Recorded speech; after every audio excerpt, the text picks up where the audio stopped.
아빠가반 코타랜드에 오신 걸 환영합니다. 저는 코타지킴이 빈 잭슨 제이입니다. 안녕하세요. 네, 안녕하십니까. 그거 잘 지내셨어요? 네. 저번 주에 우리 1화 방영되고 나서 주위의 반응들이 어떻던가요?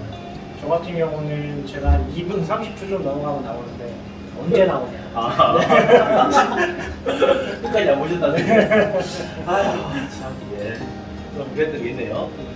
자, 그래서 오늘은 우리 코로나 발생 이후에 우리 말레이시아의 진행 상황을 한번 좀 말씀드리고자 하는데 내용이 조금 지루할 수도 있는데 한번 큰 사건 위주로 해서 간략하게 한번 해보도록 하겠습니다. 그럼 먼저 용어부터 좀 설명드리면 우리 말레이시아는 MCO, CMCO, RMCO로 나뉩니다. 그게 3단계, 2단계, 1단계. 지금은 최하 단계인 RMCO이고, 그러면 우리 먼저 코로나 사태가 어떻게 시작됐는지 좀 알아야 될 것 같은데 우리 제시. 네네. 말레이시아는 1차부터 3차 대유행이라 말씀드릴 수 있는데 그 시작은 작년 1월 23일 중국 우한을 다녀온 한 명이 확진 판정을 받고요. 그 다음에 그 가족한테 전파를 합니다. 그리고 조금씩 이렇게 번지다가 3월 12일까지는 사실 하루에 한 20명 미만으로 좀 완만하게 증가했어요. 그래서 그때까지는 정부도 이게 팬데믹으로 갈 거라 생각을 못하고 그냥 치료하고 격리하고 사태를 이렇게 바라보고 있어서 공식적인 명령을 발령하거나 그러지는 않았었습니다. 그럼 적국 언제부터 대유행이라고 부르고 공식적인 MCO가 되겠죠? 네, 3월 16일 밤 10시에 발표하는데요. 무히딘 야신 총리가 3월 18일 밤 8시부터 2주 동안 MCO, 이동 제한 명령을 발령합니다. 필수 업종을 제외하고는 전부 다 집에서 격리해라. 그렇게 명령을 발표하고요. 근데 이게 우리나라하고 좀 비슷한 부분이 있습니다. 구체적으로 어떤 부분이 좀 비싼가요? 한국이 신천시 사태를 1차 대유행이라고 얘기하는데 말레이시아도 대규모 종교 집회와 1차 대유행이 밀접한 관계가 있습니다. 3월 14일 날 갑자기 41명의 확진자가 증가해요. 근데 그 중에 37명이 그 대규모 종교 집회와 연관인 사람들이었고요. 그 얼마 전인 2월 28일부터 3월 2일까지 3일 동안 수도인 쿠알라룸푸르 스리프타링 사원에서 무려 16,000명이 모여가지고 대규모 부흥 집회를 했던 겁니다. 근데 종교 부흥 집회를 16,000명이 그 밀폐된 공간에서 하다 보니까 그 안에서 급속도로 확진자가 터졌던 거죠. 근데 문제가 그 16,000명 중에 2,000명 정도가 신원하기 좀 불가한 사람들이었어요. 브루나이에서 예배 보러 왔다던가 또 말레이시아가 자원이 많다 보니까 외국인 노동자들이 많이 들어와서 일들 하고 하시는데 한국도 마찬가지지만 합법적인 신분보다 불법적인 신분 갖고 있는 분들이 많았던 거예요. 그래서 3월 19일부터 4월 16일까지 하루 평균 확진자가 100명 이상이 발생하게 되면서 1차 대유행이 됩니다. 듣고 보니까 우리 한국 신천지하고 비슷한 것 같네요. 일단은 뭐 종교 집회라는 것도 그렇고, 그다음에 우리 여기는 또 우리 자원이 많아서 또 외국인들 노동자들이 좀 많이 오는데 그분들이 아무래도 신분이 조금 부재했다 보니까 좀 숨기고 그러다 보니까 좀 많이 커진 것 같습니다. 자, 그럼 1차 대유행이 우리 종교 집회고, 그러면서 이제 우리 MCO 이동 제한 명령이 떨어졌는데 거기에 대한 세부 사항을 조금 알려주시죠. 일단 필수 업종을 제외한 다른 업종들은 이제 업무가 진행이 되지 않게 되는데요. 여기서 말하는 필수 업종이란 가장 중요하죠. 에너지, 가스, 석유, 차가 왔다 갔다 하게 되면 이제 주유소라든지 차가 왔다 갔다 하면서 이제 필요한 것들이 물류, 항만, 이제 배송 시스템이라든지 이런 것들이 있고요. 이제 가장 중요한 치안, 소방, 그다음에 병원. 아무래도 코로나 걸리는 거 제외하고도 아픈 사람들이 있기 때문에 병원, 보건소 이런 일들이 있을 거고요. 그럼 식당에서 취식이 불가능하게 됩니다. 뭐 농장이라든지 이런 데서 이제 야채나 이런 것들을 수확을 한다든지 이런 것도 좀 힘들어지게 되고요. 그다음에 말레이시아 국민들이 해외로 나가는 활동, 역으로 외국인이 말레이시아에 들어오고 이동이 불가능하게 됩니다. 그 이동 명령 제한이잖아요. 말 그대로 그렇게 되고요. 그다음에 이제 아이들 학교, 유치원 이런 이제 아이들을 통해서 가정으로 전파되는 이런 것들이 바뀌고요. 그 다음에 이제 아까 앞서 말씀드린 1차 대유행의 원인이었던 종교 활동, 그다음에 세미나, 문화 활동, 그래서 이런 집회들 자체가 다 금지가 되게 됩니다. 그럼 이제 슈퍼 같은 데서도 우리 사재기 행사 같은 거 일어났었나요? 네, 이제 3월 16일 날 MCO가 관련됐었죠. 네. 3월 15일만 하더라도 저도 이제 와이프랑 장을 보러 갔는데 평소에는 그냥 줄 서서 사실 계산하는 경우는 거의 없어요. 근데 이때 같은 경우는 저도 3, 40분 정도 기다렸던 기억이 있습니다. 그래서 저도 뭐 MCO 시작하고 나서 한 명 정도가 가족 중에 한 명이 슈퍼에 갈 수 있었는데 제가 왔다 갔다 했는데 가보면 물건이 없는 경우도 특히 야채라든가 신선 제품들이 좀 없는 경우가 좀 많았던 것 같습니다. 그러고 나서 우리 조금 눈에 띄게 달라졌던 게 배달업체들 네, 많이 활발하게 그렇죠. 그냥 식당이 아니라 그렇죠. 자, 이렇게 해서 우리 3월 18일부터 해서 우리 5월 12일까지 1차적으로 MCO가 발동이 됐고 그러고 나서 이제 조금 이제 완화가 됐죠. 효과가 되면서 우리 조건부 제한 명령인 우리 CMCO가 발령이 됐는데 그 발령이 된 좀 격화된 이유가 뭐죠? 네, 아무래도 가장 큰 이유는 확진자가 감소를 한 거죠. 눈에 띄게 감소를 했는데 3월 15일부터 16일까지 하루 확진자가 100명 이상이 됐었어요. 그러다 그 이후부터는 69명으로 감소하는 날짜 이후로부터 꾸준하게 감소하는 이제 모양새를 보이기 시작을 합니다. 그러니까 그러고 보니까 이제 점점 좀 줄어드는 게 새로 보이네요, 그렇죠? 그러면 우리 저 MCO하고 뭐 CMCO의 그 차이점 좀 설명해 주시죠. 이제 CMCO 조건부 이동 제한 명령이 되면 이제 가장 크게 느껴지는 것은 식당에서 취식이 가능하게 됩니다. 그냥 무분별하게 먹을 수 있는 건 아니고요. 이제 4인 테이블 기준으로 대각선으로 앉아서 2인이 취식을 가능하게 된다든지, 그다음에 조금 더 큰 테이블에 이제 그 규격에 맞춰서 앉을 수 있게 됩니다.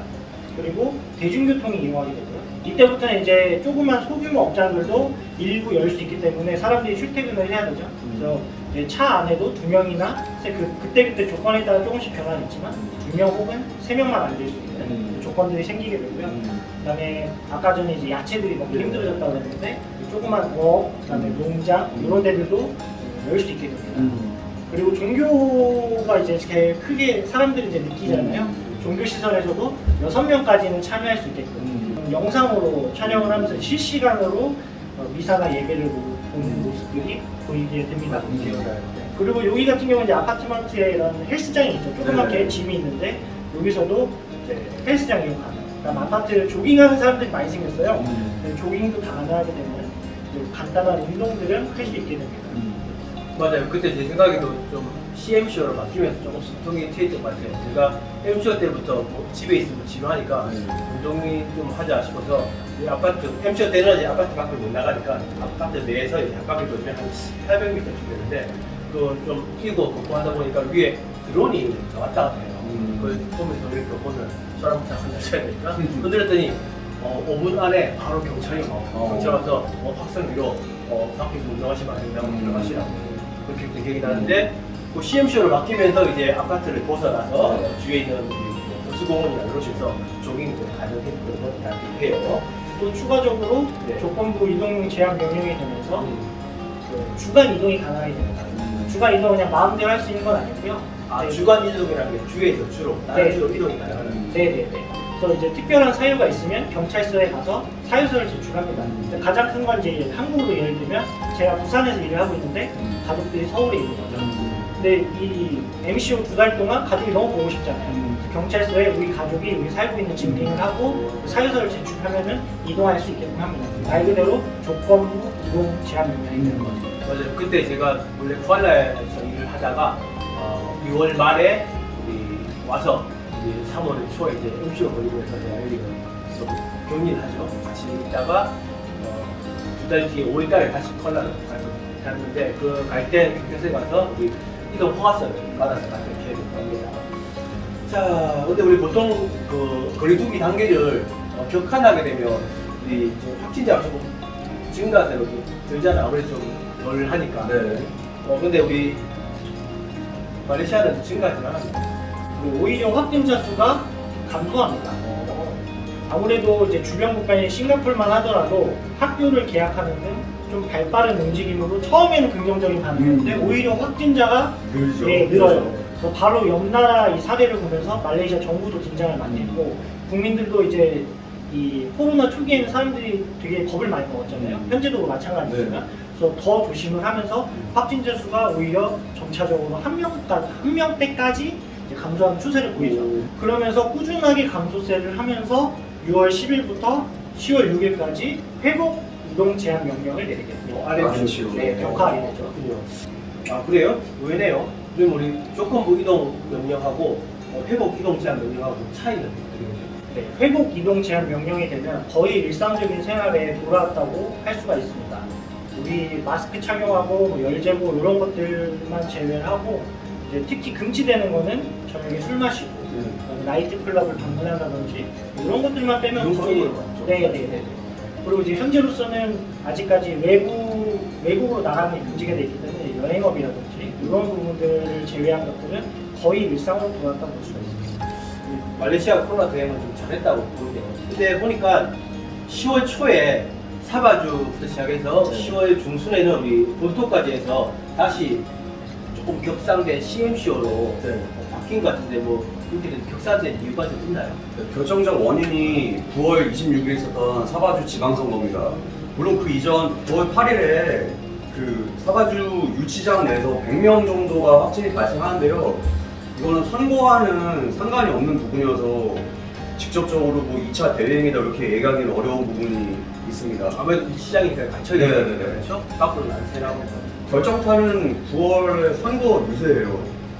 이게 보건 당국이 경고를 했습니다. 하지 말라고. 근데 야신 총리가 정권 입지를 좀 붙이고자 선거를 강행을 해요. 수도인 쿠알라룸푸르에서 정치인들하고 지지자들이 넘어와서 선거 유세를 도와준 겁니다. 근데 선거 유세하면 악수도 하고 호응도 하고 하잖아요. 근데 그때 또 과열되고 하다 보니까 마스크 착용 안 하고 많이 진행을 하게 되고요. 선거가 끝난 이후에 본토로 돌아갔는데 그거를 본인들이 강행해서 선거를 지내기 때문에 하나하나 일일이 감염이 됐는지 어떻게 됐는지 확인을 하지 않고 예, 그렇죠. 사후 조치가 잘 되지 않아서 급속도로 번지게 되는 거죠. 말레이시아 그러니까 2차 대유행이 선거다. 네. 작년 4월달에 한국도 선거 있었죠. 네. 지방선거 있었는데 뭐 한국은 아주 잘했다 방역되고 그때부터 방역되고이라는 네네네. 그럴 때 맞는 거죠. 말레이시아는 좀 틀리긴 해요. 그럼 그 선거 이후에 2차 대유행인 것 같은데 그 뒤엔 말레이시아는 어떻게 진행되나요? 네, 그리고 부랴부랴 정부가 사바주에 먼저 10월 6일에 휴교령을 내립니다. 여기 바뀌는 것 같죠? 네. 그리고 10월 7일부터는 사바주 내 레드존에 조건부 봉쇄령을 내리는데요. 여기서 레드존이란 하루 확진자 41명 이상 되는 지역을 말합니다.